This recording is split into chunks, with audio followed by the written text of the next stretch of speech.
जय हिंद दोस्तों, कैसे हैं आप सभी। उम्मीद करता हूं अच्छे होंगे। देखिए, अभी मैंने जो पिछले वीडियोस में आपको सिंधु घाटी सभ्यता और आपको वैदिक संस्कृति सभ्यता जो है उसको बता चुका हूं। आज लेके आऊं महाजनपद काल। महाजनपद काल आपको पढ़ाने की कोशिश करूंगा। जिस हिसाब से मैं कोशिश कर रहा हूं, तो अगर आपको वीडियो की थीम में अगर आप पढ़ेंगे तो काफी कुछ आपको समझ में आएगा। एक माइंड में आपको पिक्चर बनेगी कि मैंने लाइन बाय लाइन 365 ऑफिशियल के चैनल से इसको इस तरह से पढ़ा था। जो भी क्वेश्चन आएगा तो आपको समझ में आएगा। पहले देखिए, थोड़ा सा जान जाते हैं महाजनपद काल के बारे में।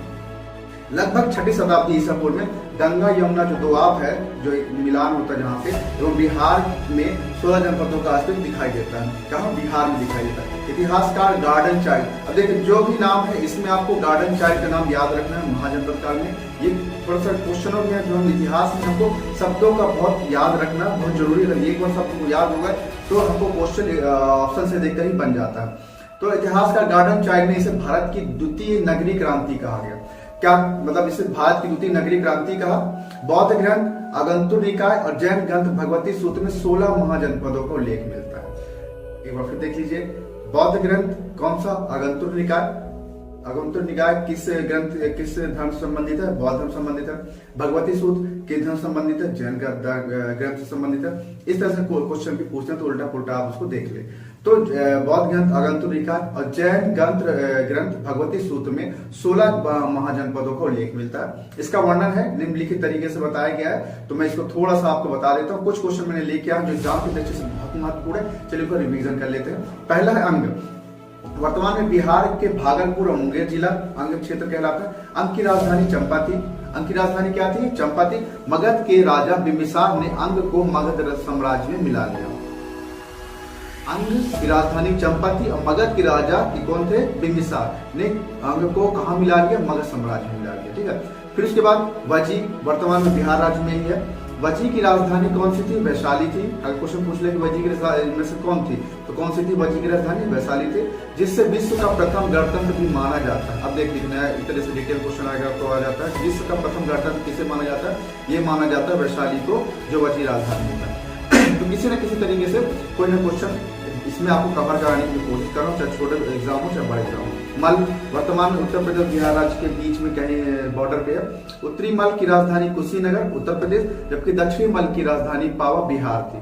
कुशीनगर व पावा में क्रमशः महात्मा बुद्ध और महावीर की मृत्यु हुई थी। तो कुशीनगर में किसकी हुई थी? महात्मा बुद्ध की। और पावा में महावीर की मृत्यु हुई थी। ये 3-4 क्वेश्चन मैंने ऐसे कोशिश किया कि सिस्टमेटिक जमा के आपको पढ़ाने की कोशिश करो, तो जो आपको थोड़ा सा पिक्चर्स की तरह पूरे तरीके से याद। अब अगला चल लेते हैं। मल वर्तमान में उत्तर प्रदेश का बनारस जिला। काशी की राजधानी वाराणसी थी। आगे कौशल के राजा कंस ने काशी को अपने राज्य में मिला लिया था। तो कौशल के राजा कौन? कंस ने काशी को अपने राज्य में मिला लिया था। कौशल वर्तमान में कहा? उत्तर प्रदेश का श्रावस्ती जिला। उत्तरी कौशल की राजधानी शरावती, साकेत, अयोध्या शहर महते थी, जो अगर आप उसको श्रावस्ती जिले को बोलेंगे। जबकि दक्षिणी कौशल की जो राजधानी थी कुशावती थी। कुछ देखिए, लाइन को ऊपर नीचे करके रिवीजन करेंगे ना तो आपको याद हो जाएगा। तो इसको याद कर लीजिए। वत्स के बारे में जान लीजिए। वर्तमान में उत्तर प्रदेश का इलाहाबाद जिला। वर्तमान में उत्तर प्रदेश का इलाहाबाद जिला क्या है? वत्स की राजधानी कौन थी? कौशाम्बी थी। वत्स की राजधानी कौन सी थी? कौशाम्बी थी।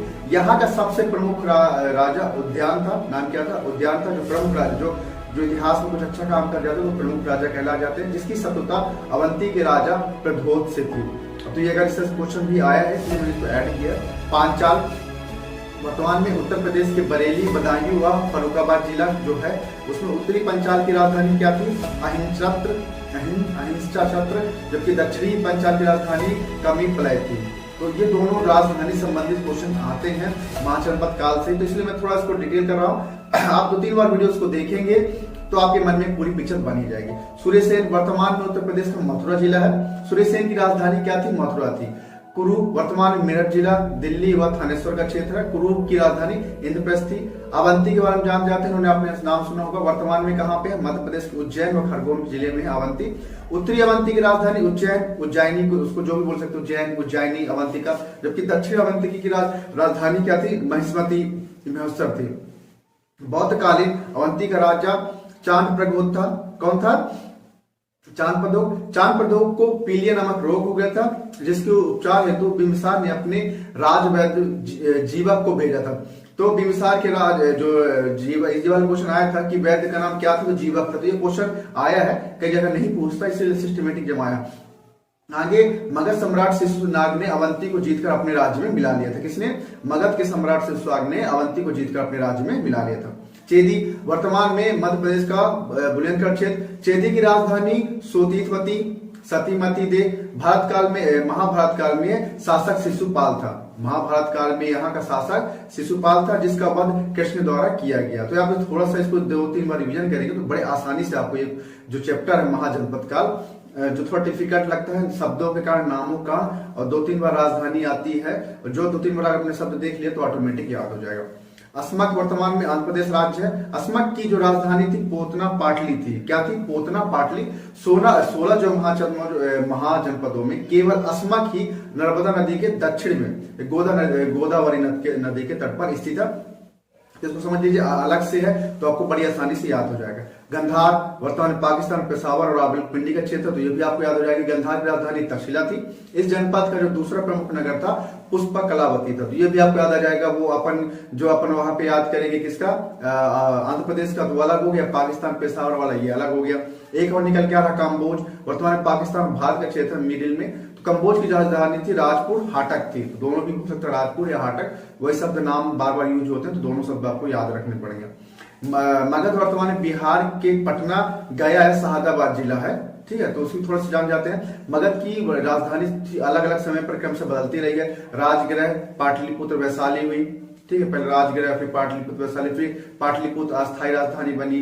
मगध की 6ठी शताब्दी की में 3 जो वंश थे राजाओं ने, हर एक वंश ने अपने हिसाब से चेंज किया, जैसे नाग वंश, नंदक वंश, और इन्होंने नंदवंश, इन्होंने हर एक वंश, नाग वंश, नंदवंश के क्रम से इन्होंने चेंज करते रहे। तो थोड़ा सा इसमें कंफ्यूजन रहती है, तो इसको एक दो बार रिवीजन करेंगे किस समय किसकी थी, तो आपको याद आ जाएगी। ठीक है, महाजनपदों के समय में एक शासक का जो बता देता हूँ क्या क्या उस समय शासक थे। मगध थे, उसमें प्रमुख शासक आप मान लीजिए बिंबिसार, अजातशत्रु और शिशुनाग, आपको याद करना पड़ेगा। ये शासक कहाँ थे? मगध में। अवंती में कौन थे? चंद्रप्रदोप। काशी में बानर अश्वसेन। कौशल में प्रसन्नजीत। अंग में ब्रह्मदत्त। चेदी में उपचार। वत्स में उदयन। कुरु में कौरव्य। मत्स्य में विराट। सूरसेन में अवंती पुत्र। गांधार में चंद्रवर्ण सुदक्षिण। इस तरह से आपको कुछ ना कुछ इनको राजाओं के नाम याद करने पड़ेंगे। एक दो बार रिवीजन करेंगे तो आपको याद आएगा। 6ठी शताब्दी ईसा पूर्व के उत्तरार्ध में 4 राज्य अत्यधिक शक्तिशाली थे, काशी, कौशल, मगध और वच्ची संघ। लगभग 100 साल तक ये अपने राजनीतिक प्रभुत्व के लिए लड़ते रहे हैं।